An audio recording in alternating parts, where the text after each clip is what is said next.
Christmas special donor shell అండి.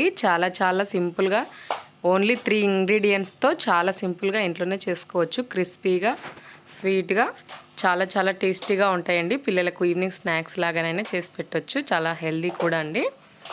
Only 3 ingredients అండి. ప్రాసెస్లోకి వెళ్దాము. మిల్క్ తీసుకోవాలి, పాలు, పిండి మనం ఎంత చేసుకుంటామో దానికి తగినట్టు పాలు తీసుకోవాలి, తీపికి తగినట్టు షుగర్ వేసుకోవాలండి. నేను ఒక 1/2 లీటర్ పాలు తీసుకున్నాను. దాంట్లో ఒక పావు కేజీ కొంచెం తక్కువనే షుగర్ వేసుకున్నానండి. కేజీ గోధుమ పిండికండి నేను కొలతలు. ఆ పాలతో పాటు కొద్దిగా వాటర్ కూడా వేసుకొని కలుపుకోవచ్చండి ఒకవేళ చాలకపోతే పాలు.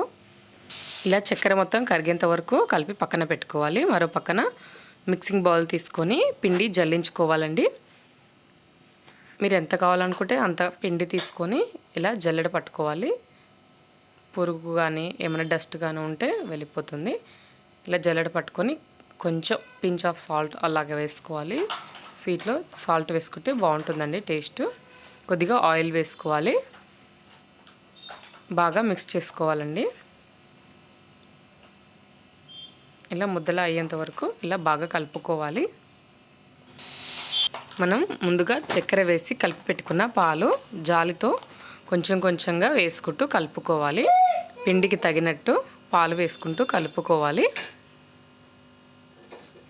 మనం చపాతీ పిండి ఎలా కలుపుకుంటామో అలాగే కలుపుకోవాలి. కొద్దిగా లూజ్గా కలుపుకోవాలండి దానికంటే ఇది.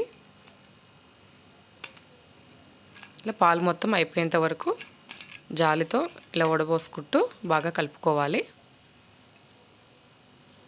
ఇలా లూజ్గా కలుపుకోవాలండి.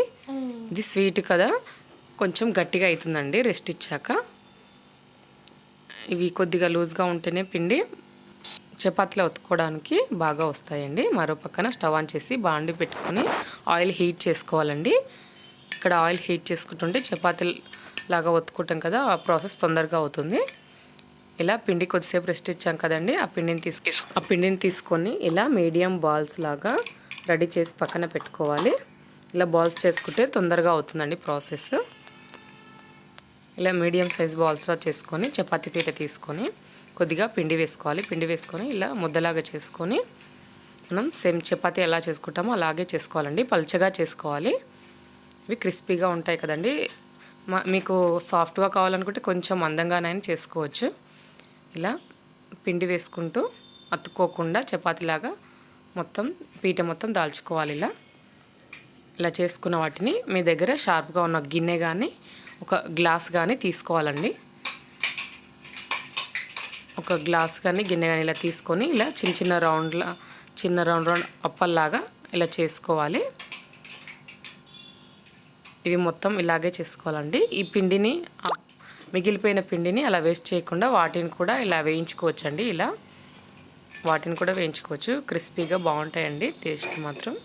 ఇలా ఆయిల్ హీట్ అయింది కదా, ఆయిల్లో వేసుకోవాలి. ఇలా వేయగానే పైకి తేలాలి.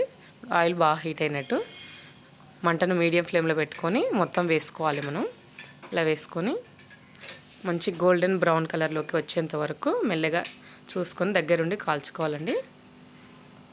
ఇవి కొద్దిగా పక్కకి వెళ్ళినా తొందరగా మాడిపోతాయండి. పల్చగా ఉంటాయిగా, చాలా తొందరగా వేగిపోతాయి. నూనె కూడా ఎక్కువేం పీల్చవండి, చాలా తొందరగా అయిపోతాయి రెసిపీ. క్రిస్మస్ స్పెషల్గా చేసుకుంటారండి ఇవి. ఇలా గోల్డెన్ బ్రౌన్ కలర్లోకి వచ్చాక తీసేసుకోవాలి. ఇలాగే సేమ్ అన్నీ కూడా మరొక వాయి కూడా వేసుకోవాలి. ఇలానే రౌండ్ ఏ షేప్ అంటే ఆ షేప్ చేసుకోవచ్చండి, కానీ ఎక్కువగా ఇవి ఇలానే ఉంటాయి. డోనర్ షెల్ అంటారు కదా వీటిని. ఈ రౌండ్గా ఇలా చిన్న అప్పలాగానే ఉంటాయి. ఇలా ఇంకో ఆయి కూడా చేసుకొని తీసేసుకోవాలి. ఇంతేనండి, చాలా సింపుల్గా చాలా ఈజీగా టేస్టీగా చాలా బాగుంటాయి. తప్పకుండా ఈ వీడియో నచ్చితే లైక్ చేయండి, షేర్ చేయండి, సబ్స్క్రైబ్ చేసుకోండి.